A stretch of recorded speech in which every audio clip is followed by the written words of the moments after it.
오늘 우리에게 주신 하나님의 말씀 마가복음 11장 1절부터 11절까지 말씀입니다. 그들이 예루살렘에 가까이 와서 감람산 벳바게와 베다니에 이르렀을 때에 예수께서 제자 중 둘을 보내시며 이르시되 너희는 맞은편 마을로 가라. 그리로 들어가면 곧 아직 아무도 타보지 않은 낙이 새끼가 매어 있는 것을 보리니 풀어 끌고 오라. 만약 누가 너희에게 왜 이렇게 하느냐 묻거든 주가 쓰시겠다 하라. 그리하면 즉시 이리로 보내리라 하시니 제자들이 가서 본즉 낙이 새끼가 문 앞 거리에 매어 있는지라. 그것을 푸니 거기 서 있는 사람 중 어떤 이들은 이르되 낙이 새끼를 풀어 무엇 하려느냐 하며 제자들이 예수께서 이르신 대로 말하는데 이에 허락하는지라.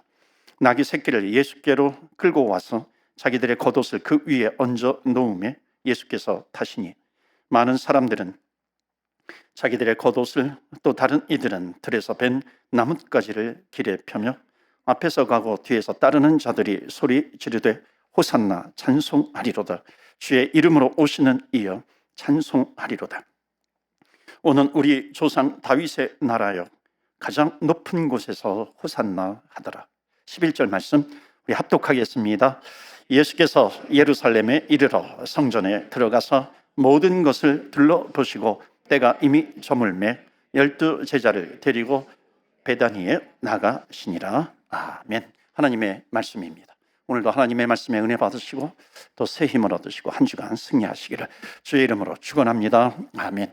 오늘은 예수님이 예루살렘으로 입성하시는 장면이 오늘 말씀을 통해서 소개가 됩니다. 이 당시에는 크게 두 부류의 사람들이 있었습니다. 예수님을 열렬히 환영하며 기다리는 그런 사람들이 있었습니다. 예수님께서 그 예루살렘 성에 입성하실 때에 호산나 가지를 들고서 호산나 찬송하리로다. 다윗의 후손으로 오시는 주여 찬송하리로다 외칩니다.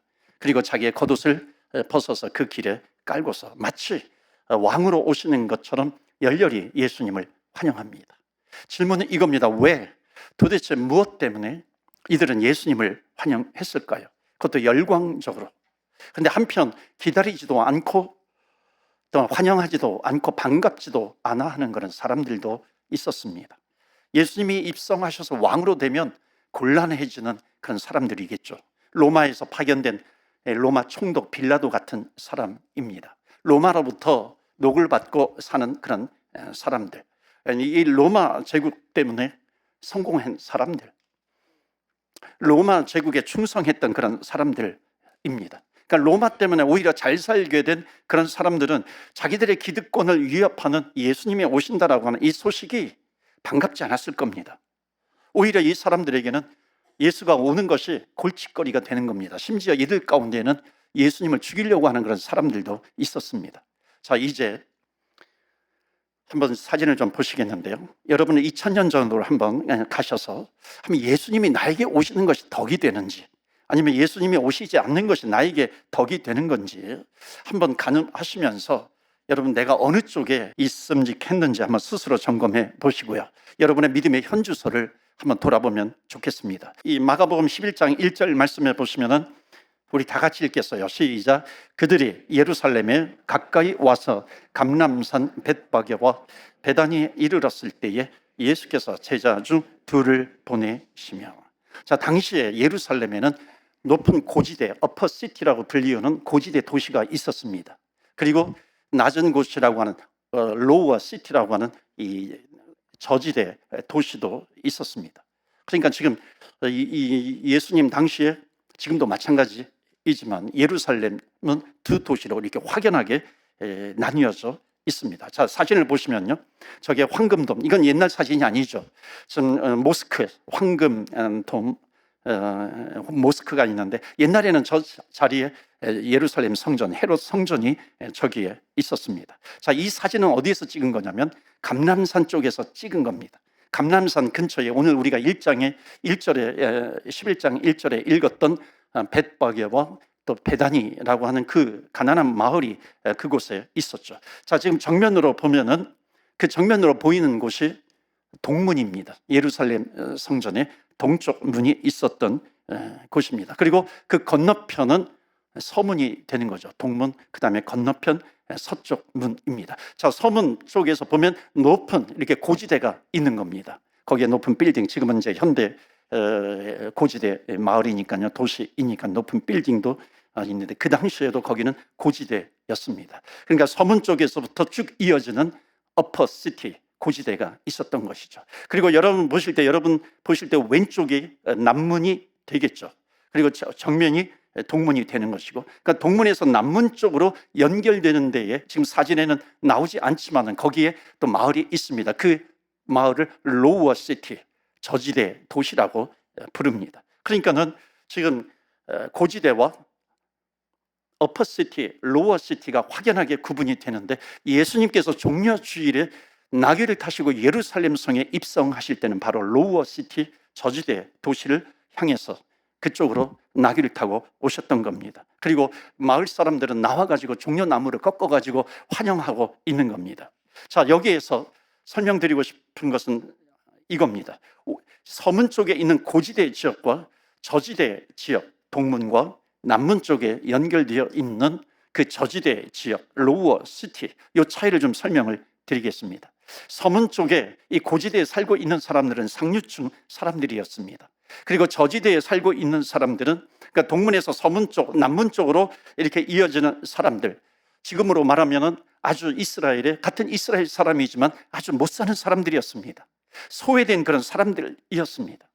몬트리올에도 가보면은, 제가 있었던 몬트리올에도 거기도 높은 곳이 있거든요. 웨스트 마운트라고 부릅니다.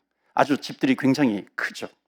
이 성전 남쪽에 살고 있는 사람들, 그 사람들은 고지대 이 상류층 사람들이 흘려보내는 온갖 쓰레기들이 있어요. 오물들이 있습니다. 그것이 계속해서 이 로워 시티, 낮은 도시로 흘러내리는 겁니다. 그러니까 늘 땅이 질퍽질퍽한 겁니다. 그러니까 사람들이 살기에 굉장히 열악한 그런 환경 속에서 살아가는 거죠. 그러니까 이 동문 쪽에서 남문 쪽으로 이어진 로워 시티, 저지대 사람들이었던 겁니다. 여러분 영화 기생충 같은 영화를 보면은 그 고지대 사람들이 있잖아요. 거긴 집들이 굉장히 크잖아요. 그리고 저지대에 살고 있는 그 주인공 가족이 있습니다. 그러니까 홍수가 나면은 그냥 그 온갖 오물들이 홍수가 나면 막 이렇게 이 저지대로 밀려오잖아요. 그리고 이곳에는 그 남문 쪽에 보면은 오물들을 소각하는 쓰레기장이 있었습니다. 그 게헨나라고 불러요. 흰놈의 골짜기. 거기에 소각장이 있었고 심지어 짐승, 이 사체들을 태우는 곳입니다. 그러니까 항상 여기는 나와 있잖아요. 그런데 여러분 보실 때 왼쪽으로 계속해서 이어지면 흰놈의 골짜기, 게헨나 계속해서 이렇게 이어집니다. 항상 연기가 나고 있어요. 불이 붙어 있어요. 그러니까 예수님은 그것을 비유로 지옥이라고 설명을 합니다. 또 이들은 삶의 환경이 어떻게 되냐면 판자촌을 만들어 가지고 사는 겁니다. 그리고 판자촌에 집을 하나, 이 방을 하나 마련을 해놓고 그 방 안에 온 가족이 다 사는 겁니다. 5명, 심지어 10명이 모여서 살죠. 아이티에 그 지진이 났을 때에 수십만 명이 죽었잖아요. 그때 1년 후에 단기 선교를 간 적이 있었는데, 그때는 뭐 교통수단이 하나도 없습니다. 그러니까 유엔에서 이렇게 헬기를 통해서 떨어뜨려 주는 그런 텐트들이 있어요. 그 텐트들을 가지고서 살아가는 겁니다. 그 텐트 한 곳에 그러면 10명까지 가족들이 모여서 사는 거죠. 너무나도 비슷해요. 이 당시에 로우어 시티에 살고 있는 사람들. 제가 왜 이렇게 여러분에게 자세히 설명하는지 좀 말씀을 드리겠습니다. 자, 저지대 로우어 시티에 사는 사람들은 성전에 들어갈 수가 없었습니다. 그 당시에는 성전에 들어가서 제물을 드리면서 제사를 드려야 구원을 받는다고 알고 있었습니다. 그런데 이 사람들은 그렇게 하지 못하는 겁니다. 구원에서 멀어진 사람이죠. 그 성전에 들어가지 못하는 이유가 있습니다. 이들은 각종 오물들에 터치하고 있어요. 그리고 한 사람이 부정해지면 그 사람하고 터치하는 사람들도 같이 부정해진다고 생각을 합니다. 그러니까 이 사람들은 부정해지는 거죠. 뭐 사체를 손으로 만졌어요? 그 살고 있는 가족들이 다 부정해지는 겁니다. 여인들이 경수를 해요. 그러면 함께 살고 있기 때문에 이게 터치하게 되면 다 부정해지는 그런 곳이 로우어시티, 저지대 도시에 살고 있는 사람들입니다. 그러니까 한 명 때문에 한 명이 부정해지면 5명이, 6명이, 10명이 모조리 부정해지는 그런 구조 속에 살고 있었습니다. 그러니까 이들은 6월절이라고 해가지고 1년의 최대 명절이라고 해가지고 성전에 들어갈 수 없는 사람들입니다. 제사를 드려야 구원을 받을 수 있는데, 모세오경에 보면은, 펜타투 모세오경에 보면은 레위기라든지 출애굽기라든지 여기에 율법들이 있는데 도저히 구조상 율법을 지킬래야 지킬 수 없는 그런 구조 속에 살고 있는 사람들, 이 사람들이 바로 로워시티 저지대에 살고 있는 사람들이었습니다. 이들은 생각하는 거죠. 우리는 구원에서 멀어진 사람들이야. 구원에서 멀어진 사람들. 그러니까는 저지대에 있는 사람들은 누구도 구원받을 수 없다고 여겨진 겁니다. 그렇게 생각한 거죠. 더 큰 절망이 있었어요. 그것은 뭐냐면은 고지대에 살고 있는, 어퍼시티에 살고 있는 사람들 때문입니다. 그 당시에 고지대에 살고 있는 사람들은 유력한 유대인들이죠. 로마의 보호를 받고 있는 사람들, 제사장 그룹이라든지 바리새인들이라든지 산헤드린 공의회 의원들입니다. 멤버들. 그 당시에 산헤드린 공의회, 지금으로 말하면 국회의원과 같은 사람들이죠. 그런데 그 산헤드린 공의회의 멤버들의 대부분은 사두개파 사람들입니다. 그 사두개파 사람들의 특징이 뭐냐면 이들은 전혀 부활을 믿지 않습니다. 그러니까 부활, 다시 살아나는 것을 믿지 않기 때문에 이들이 권력을 또 잡을 수 있었던 거죠. 그렇죠. 부활이 없는데, 다시 살아나는 것이 없는데 이 땅에서 그냥 한평생 잘 살아야지, 높은 자리에 올라가야지, 이 세상에서 잘 먹고 잘 살아야지 하면서 이 세상의 끝이기 때문에 이 세상에서 최고의 권력의 자리를 차지했던 사람, 부활이 없다고 주장했던 사두개파 사람들입니다. 그런데 그것보다 더 문제가 되는 것, 음흉한 것이 있었습니다. 그것이 뭐냐면 로우어시티 저지대에 살고 있는 사람들에게 부활이 없다라고 하는 것, 영생이 없다라고 하는 것, 천국이 없다라고 하는 것, 이것을 교육시키는 겁니다. 주입시키는 겁니다. 가르치는 거죠. 만약에 죽고 나서 이 세상보다 더 나은 천국이 있다면, 부활이 있다고 가르치게 되면은 그 저지대에 아주 가난하게 힘도 없는, 가진 것도 없는 그런 사람들이 두려워하지 않고 정권에 도전할 수 있는 것이죠. 내가 의로운 일을 하다가 죽으면 천국이 있는데, 그러니까 이 사두개파 사람들이 자꾸만 부활이 없다라고 하는 것을 주입시키는 것이죠. 짐승으로 만들어 버리는 겁니다. 그런데요, 예루살렘에 아주 충격적인 소식이 전해지는 겁니다. 충격적인 사건이 일어납니다. 부활이 없다고 하는 그 사두개파 사람들에게는 굉장히 자기네들이 가지고 있는 권력이 위태위태해주는, 무너질 수밖에 없는 그런 소식들이 막 들리는 겁니다. 그것이 뭐냐면, 저 예수라고 하는 사람이 있었는데, 예수라고 하는 인간이 있는데, 그 베다니에 살고 있는 한 젊은이 나사로라고 하는 젊은이가 죽었는데 그 예수가 그 젊은이를 살렸대. 그렇다면은 죽었던 사람을 살린 이 사건이 예루살렘에 삽시간이 퍼지게 되고, 그 소문이 그 로우어시티, 낮은 도시, 저지대에 살고 있는 사람들에게까지 소문이 퍼진 겁니다. 부활이 있대. 죽은 사람이 다시 살아났대. 예수라고 하는 사람이 죽은 사람도 살린대. 저 사두개파 사람들의 새빨간 거짓말이야. 죽은 사람도 살리고 부활도 있는데, 부활이 있고 천국이 있는데, 이 저지대에 살고 있는 사람들에게 소망이 일기 시작합니다. 그 소망을 잠재우기 위해서 사두개파 사람들은 막 당황스러운 것이죠. 예수가 죽은 나사로를 살렸다라고 하는 이 소식은 이 로우어시티 저지대에 살고 있는 그 사람들에게 지금까지 들었던 어떤 소식보다도 너무나도 반가운 소식이었어요. 부활이 없다고 들었던 그들에게, 그래서 소망이 없었던 그들에게 가장 위대한 복음, 부활이 있대, 영생이 있대, 이 세상의 끝이 아니래요.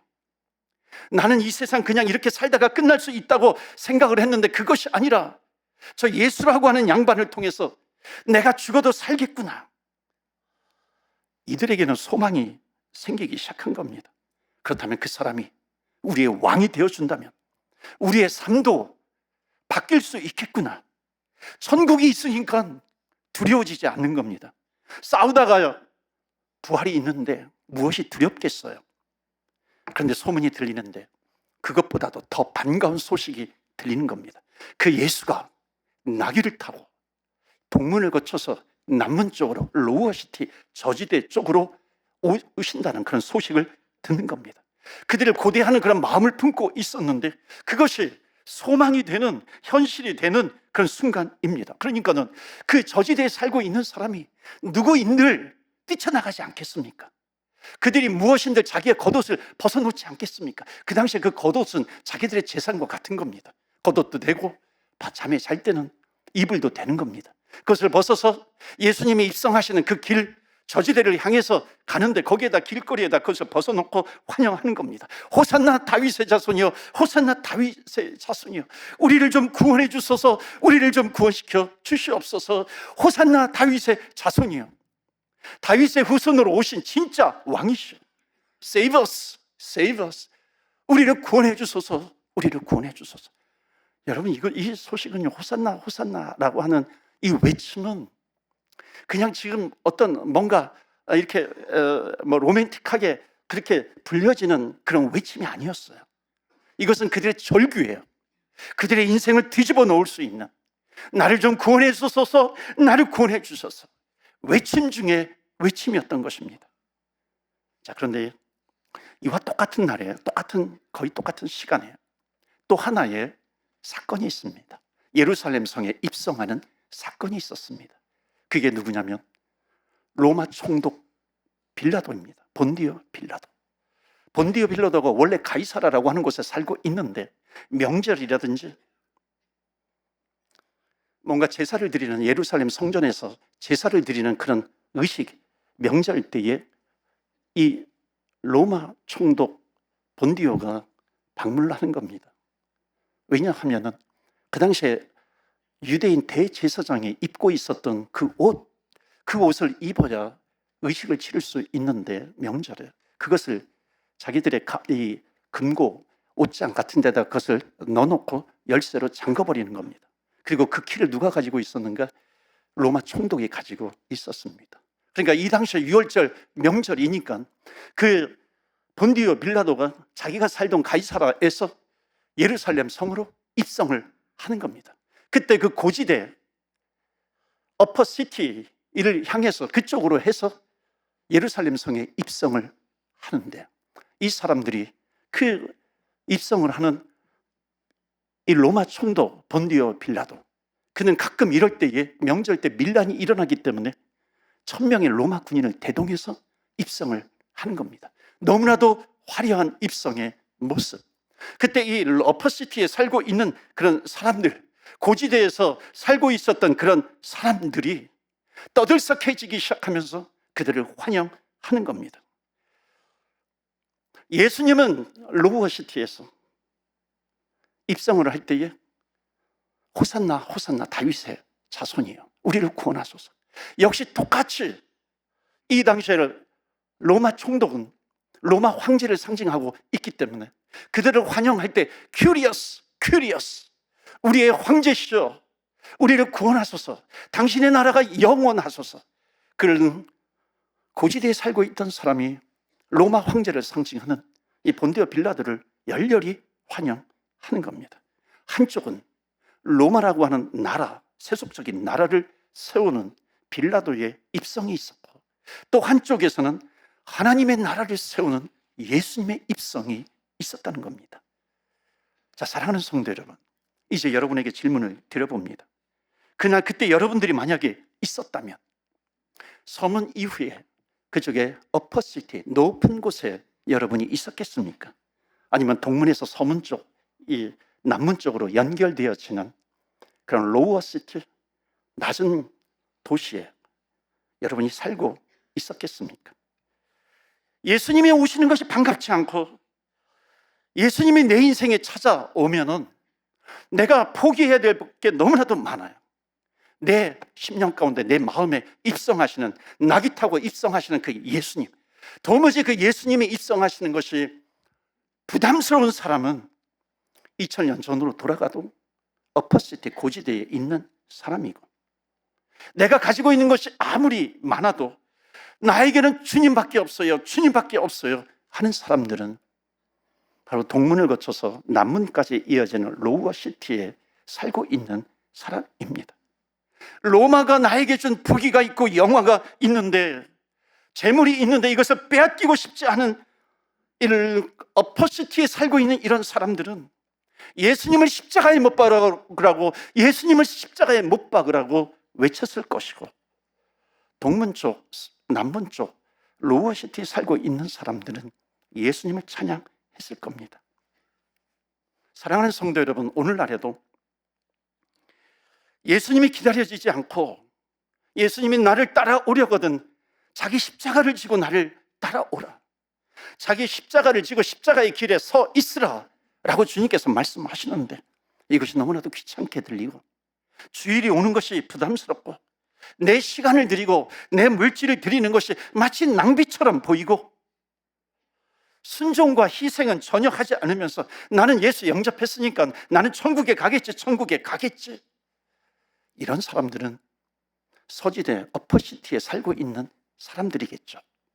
그 사람들은 구원과 점점 멀어지는 사람들, 천국과 점점 멀어지는 사람들입니다. 로마 황제도 좋다, 빌라도 총독도 좋다, 나에게 부귀와 영화를 주기만 한다면 그가 나의 큐리어스야, 그가 나의 주님이야 외치는 사람들, 이런 사람들은 어퍼시티 서문 쪽에 살고 있는 사람들이었습니다. 그러나 여러분 아십니까? 이 서문 쪽 종착역은 멸망의 길이라는 겁니다. 서문의 종착역은 사망의 길이라는 겁니다. 여러분, 누가 하나님처럼 보일까요? 비록 초라해 보이지만 겟세마네 동산에서부터 나귀를 벳박에 매다니서 나귀를 구해가지고 나귀를 타고 동문에서 남문으로 이 로워시티를 향해서 가는 이 예수님과, 또한 1000명의 군인들과 함께 나귀가 아니라 사람들보다도 더 큰 그 말을 타고서 오는 빌라도, 당연히 빌라도가 하나님처럼 보이지요. 나귀를 타고 오는 그 예수가 무슨 하나님처럼 보이겠습니까? 초라할 때가 이를 때가 없는데, 그런데 보니까 이사야 53장에 이미 이렇게 오시는 예수님에 대해서 예언이 되어 있더라는 겁니다. 53장, 이사야서 53장 2절. 그는 주 앞에서 자라나기를 연한 순 같고 마른 땅에서 나오는 그 뿌리 같아서 고운 모양도 없고 풍채도 없은즉 우리가 보기에 흠모할 만한 아름다운 것이 없도다 하는 겁니다. 고운 모양도 없어요, 풍채도 없어요, 아름다움도 없어요, 흠모할 만한 외모도 갖고 있지 않아요. 여러분, 인간적인 판단, 세상적인 판단에서 보면은 예수님에게 무슨 매력이 있겠어요? 무슨 대단해 보이겠어요? 내가 이 세상 살기도 힘든데 그렇게 힘들게 살면서 내가 무슨 교회 충성을 하고 내가 무슨 예수님을 섬긴단 말인가? 무슨 자기들도 뭐 없으면서 왜 예수가 나타났다고 자기 옷을 벗어들고 가지를 들고서 환영을 한다 말인가?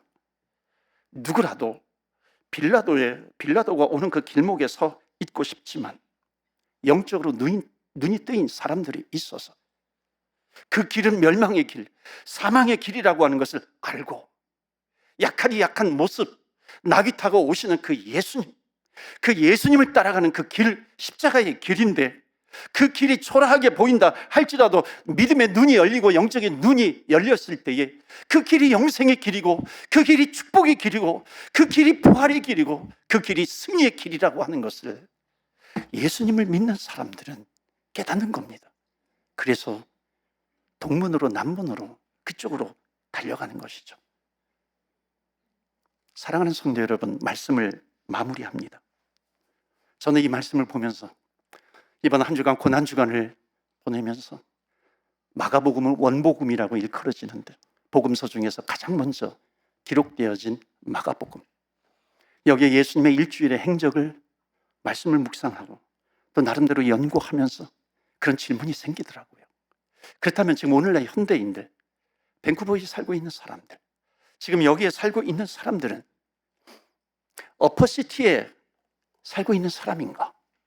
아니면 로워시티에 살고 있는 사람인가?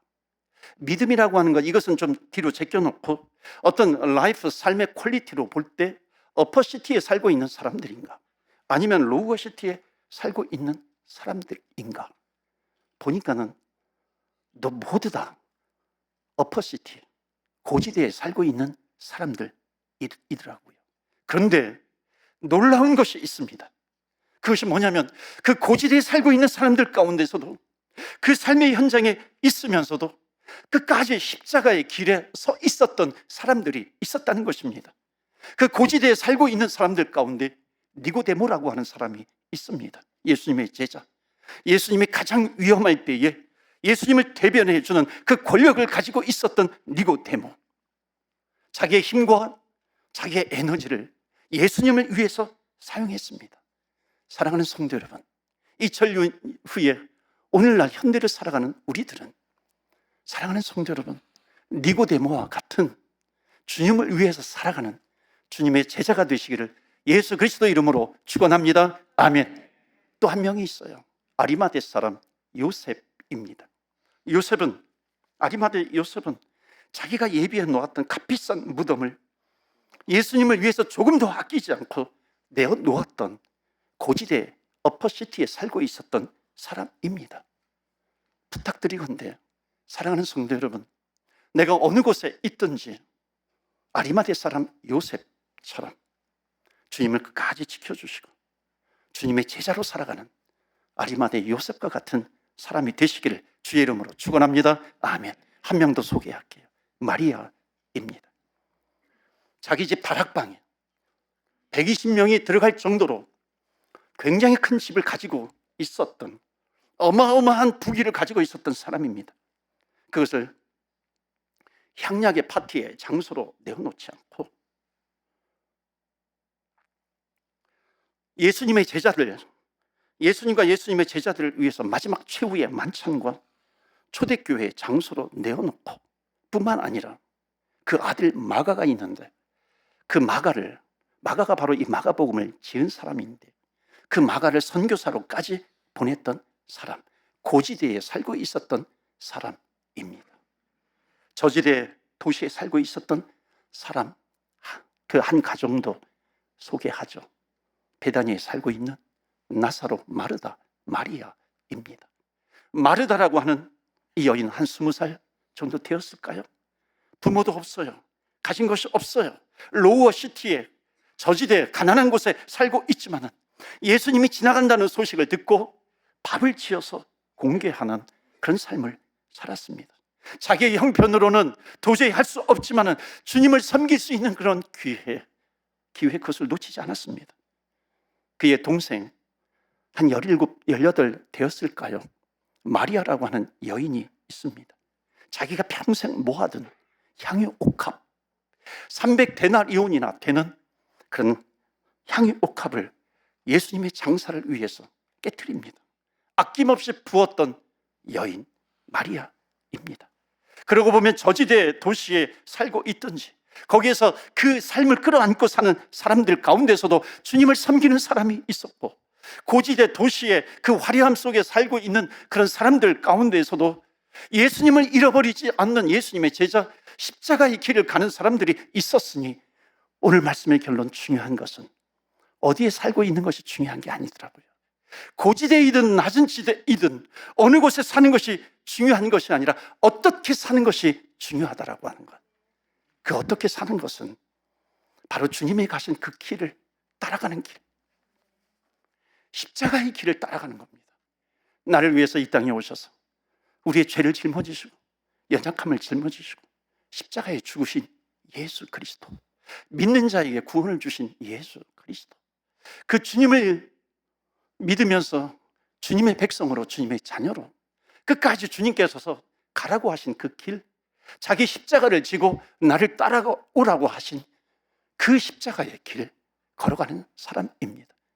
아무쪼록 사랑하는 성도 여러분, 이 고난주간만이 아니라 평생 주님 오시는 그날까지, 내가 주님께로 가는 그날까지 주님의 십자가를 지고 십자가의 길에 서 있으면서 주님과 함께 동행하며 승리하시는 저와 여러분 다 되시기를 주 예수 그리스도 이름으로 축원합니다. 아멘. 고지대 사람도 있고 저지대 사람도 있습니다. 여러분, 이것이 뭐가 중요하겠습니까? 근데 예수님 없이 살고 있는 사람들이 있습니다. 우리가 살고 있는 이 험한 세상, 마치 전쟁을 가까이 보고 있고 피부로 느끼는 그런 절망의 시간들도 지나고 있습니다. 쉽지 않은 인생의 여정을 보내면서 여러분 그것이 어찌 돈으로 되던가요? 권력으로 됩니까? 여러분 그것이 인맥으로 됩니까? 그러고 보면 아무런 힘도 없는 존재라고 하는 것을 우리는 깨닫게 됩니다. 예수님 없이는 이 땅에 소망이 없을 뿐만 아니라 이 땅에 살 힘도 얻을 수 없는 연약함을 지금 전 세계가 느끼고 있지 않습니까? 전 세계 모든 사람은 예수님이 필요합니다. 십자가가 필요합니다. 그 마을에 있는 사람들이 길거리로 쏟아져 나와서 주님 우리를 구원하소서, 주님 우리를 구원하소서 그렇게 외쳤던 심정으로 하나님 우리가 주님을 찾게 하여 주시고 주님을 놓치지 않게 하여 주시고 평생 십자가의 길을 걸어갈 수 있는 저희들 되게 하여 주시옵소서. 우리 이 시간에 함께 기도하겠습니다.